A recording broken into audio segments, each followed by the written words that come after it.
studying of history, and I've studied the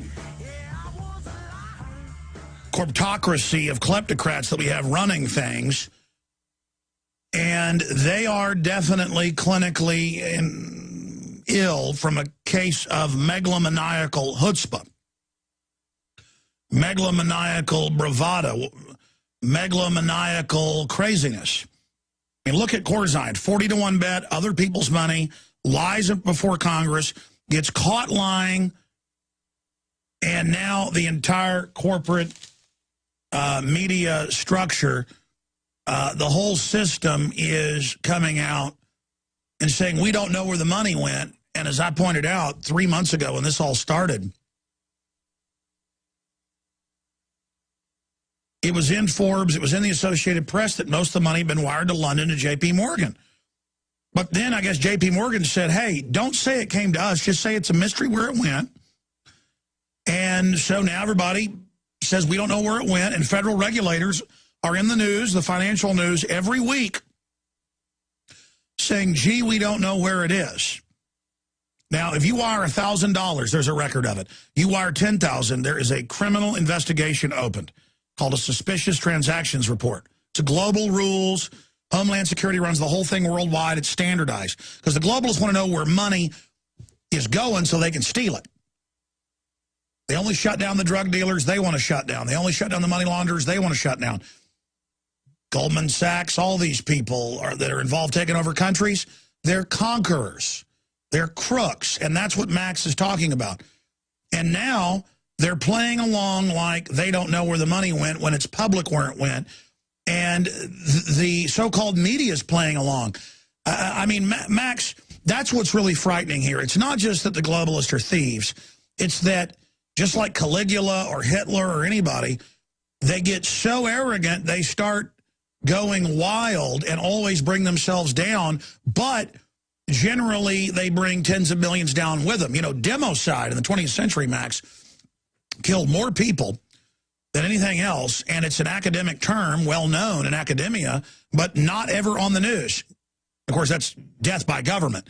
They killed 264 million people last century conservatively, Max, not counting warfare, not counting troop casualties. With this type of insanity at this level, what's coming next? Well, you know, just to be clear, again, the significance of the MF Global story and my experience as a stockbroker on Wall Street for many years, there was a barrier called segregated accounts that no lunatic who even was bent all the rules or broke all the rules, you would never go into a segregated customer account. It's heavily coded as such within the system and steal money. I mean, of all the crimes that we did forgery all the time. We did all kinds of criminal behavior. I mean, every single stop, by definition, if you have your Series 7's license, you are a criminal. That's pretty much the business model of Wall Street. And I've told you some of the tricks that we used to use, look-back trades and other things we used to use to just print money all day long. But when you go into the segregated account and just steal from a customer like that, that's a whole nother dimension to this history of bank collapse and criminality that we've seen when the Lehman Brothers collapse and the big TARP bailout that Hank Paulson engineered by threatening Congress with martial law. I mean, this is a new chapter, and it literally means that people's bank accounts and their brokerage accounts are not safe from the meddling fingers of somebody who simply can reach in there and steal their money. And this is something that is just a new chapter. So anybody who had an escape plan, and I noticed I just saw a story on Reuters, and I sent you the link. The number of people who are renouncing their U.S. citizenship in the last 12 months has skyrocketed. People are getting out of the U.S., they are renouncing their citizenship, and they're getting out of the United States. They don't trust the United States. Anyone with any means at all is leaving. The embassies are chock-a-block. They're stuffed with people trying to get to their exit interviews, because in order to renounce your citizenship, you have to go into the embassy or an affiliated institutional branch, and you have to go through an exit interview, and they then give you a certificate which formally you have renounced your citizenship, and from that moment forward, the U.S. is no longer has claim to you. But the number of people at embassies around the world who are waiting to do this, they can't handle the volume. Anyone who's really got anything to protect realizes that when, for example, they shut down Switzerland, why? Because those American banks wanted to get into the money laundering business. The American banks wanted to get into the secret bank account business. It's not that Switzerland was closed down as a place to launder money or hide money. No, the United States, the Wall Street banks wanted that business for themselves. Well, more than that, Max, as you know, they admit, and I was just playing a clip earlier about this global government they want to get all the little guys' money. Somebody who put $20 million in over 30 years, that sounds like a lot to most people. That's nothing to a globalist who's stolen tens of billions. They want to rob all the little guys, and you notice when they have gone after Swiss banks, it's always, for $2, $3, $5, $10 million. It's always just setting that precedent. But expanding on that, Max, and looking at this, I ran into some of the family, and after I met them and talked to them, I went and looked them up. It really was them, of John Wayne's kids, some of John Wayne's children, famous actor. And they were leaving the United States and selling everything they had. They had a ranch outside Austin, and that was 2 years ago. They've now left the United States to Costa Rica. And I asked them why, and they said because the government's going to raise taxes and rob everybody, and it's changing the rules, and all the money's leaving. And I've talked to a lady who is worth over $3 billion, owned one of the biggest defense contractor companies, one of the richest women in the world. I'm going to just leave it at that. I probably already said who it is with that information. And she left the country 4 years ago and said the United States will not exist, and you're going to be huge because everything you're saying is going to come true. And if you live, you're going to be the biggest thing in media out there. And I said, why? And she said, because you're 100% on target. And then I went and looked her up, and it was her. So, but see, that's not like, oh, great, I've been right. It's horrible news, Max. The money is running like they're scared to death. What are they scared of? Well, first of all, it's not about taxes or raising taxes. It's more about what you see at the TSA now. We get reports all the time about TSA agents just stealing money and shaking people down, basically, and stealing property. And this is now becoming endemic throughout the U.S. in every tier, right up to the level of J.P. Morgan.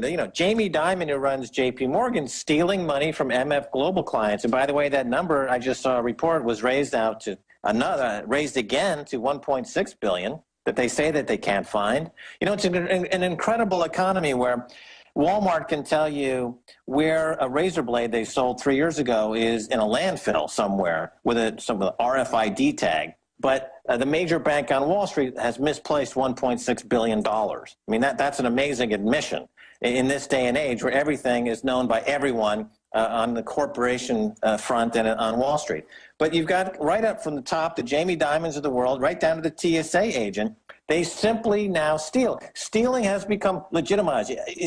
I've said, since I've been coming on your show, that the closest antecedent to what's happening in the U.S. has got to be Argentina, 2000, 2001. And there's a brilliant 12-part series on YouTube, a documentary, where they show the rich loading up trucks, armored vehicles, and driving the money out of Buenos Aires, leaving the people with nothing but pots and pans. And if you look what's happening in Greece, this is exactly what just happened in Greece. Those people had $400 billion of their GDP stolen. They're sitting there with pots and pans now. They've got nothing. And it's not even their debt again, and they admit the mega banks that did it, right. Well, that infiltrated their government, are now taking over the country, and they're not going to be able to vote anymore. Well, look, in Argentina, that was the template. The debt was from Citibank that the Argentinian government nationalized, and they passed a law, and of course it's all legal. This is what you always hear. It's completely legal.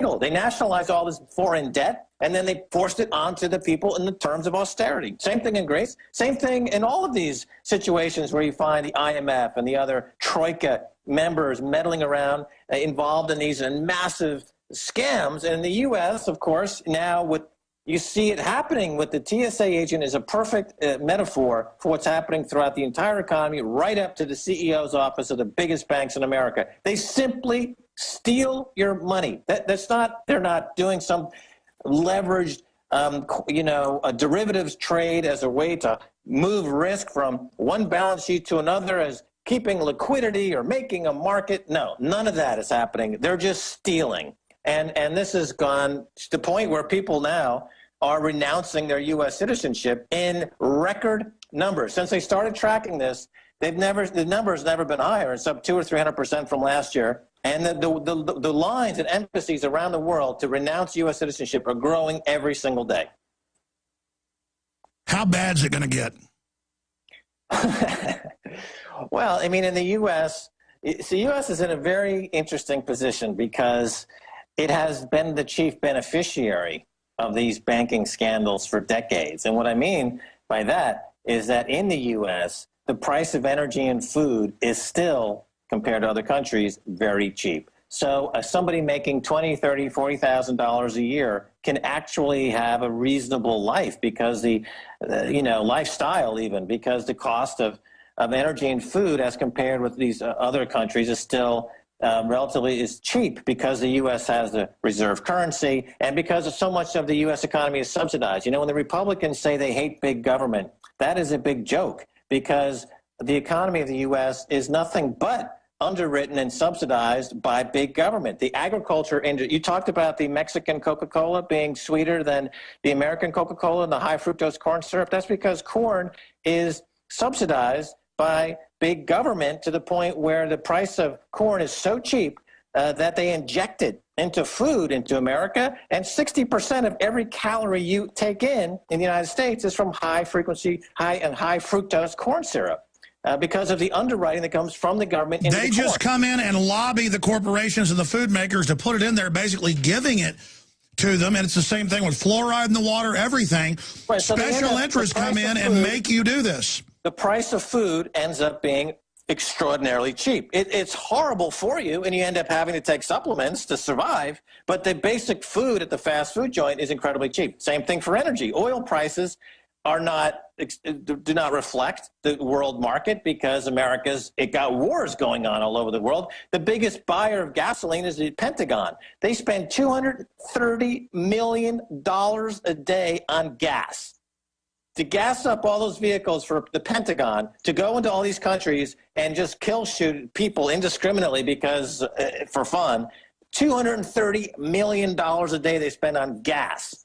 Okay, now to keep that flowing, they've got relationships with Saudi Arabia, which, of course, then you open up that whole Mideast quandary, and you see how the propaganda comes out and how we're targeting Iran and why Syria is bad, but Bahrain is good. And, you end up in this incredible quagmire. Let me raise that for you and then go to calls, Max, because that's the next issue I wanted to raise with you here today. Why is the establishment so arrogant that they're openly putting al-Qaeda in charge in the areas of Syria they've invaded, al-Qaeda in charge of Libya, al-Qaeda now being put in everywhere, and the media admitting that the U.S. and Israel are using al-Qaeda terror groups? That was in NBC News a few nights ago. Like it's a good thing. Like I've got to have a pot-bellied pervert grab my genitals and try to grope my children at the airport and go after my wife because terrorists are everywhere, al-Qaeda, but al-Qaeda openly works for the government. But then I'm bad to say 9/11's an inside job.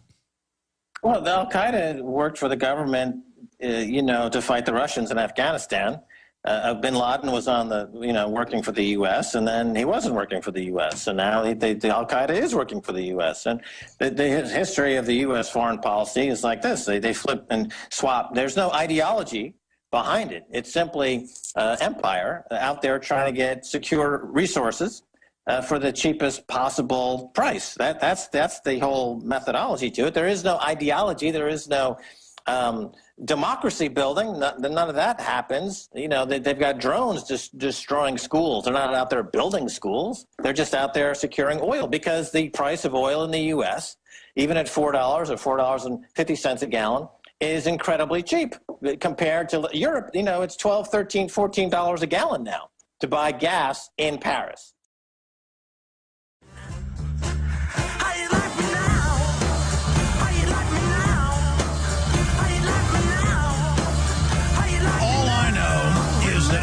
Some basic studying of history, and I've studied the corptocracy of kleptocrats that we have running things, and they are definitely, these people that are involved taking over countries, they're conquerors, they're crooks, and that's what Max is talking about. And now they're playing along like they don't know where the money went when it's public where it went. And the so-called media is playing along. I mean, Max, that's what's really frightening here. It's not just that the globalists are thieves. It's that just like Caligula or Hitler or anybody, they get so arrogant they start clinically ill from a case of megalomaniacal chutzpah, megalomaniacal bravado, megalomaniacal craziness. I mean, look at Corzine, 40-to-1 bet, other people's money, lies before Congress, gets caught lying, and now the entire corporate media structure, the whole system is coming out and saying, we don't know where the money went. And as I pointed out 3 months ago when this all started, it was in Forbes, it was in the Associated Press that most of the money had been wired to London to J.P. Morgan. But then I guess J.P. Morgan said, hey, don't say it came to us, just say it's a mystery where it went. And so now everybody says we don't know where it went, and federal regulators are in the news, the financial news, every week saying, gee, we don't know where it is. Now, if you wire $1,000, there's a record of it. You wire $10,000, there is a criminal investigation opened, called a suspicious transactions report. It's a global rules. Homeland Security runs the whole thing worldwide. It's standardized. Because the globalists want to know where money is going so they can steal it. They only shut down the drug dealers they want to shut down. They only shut down the money launderers they want to shut down. Goldman Sachs, all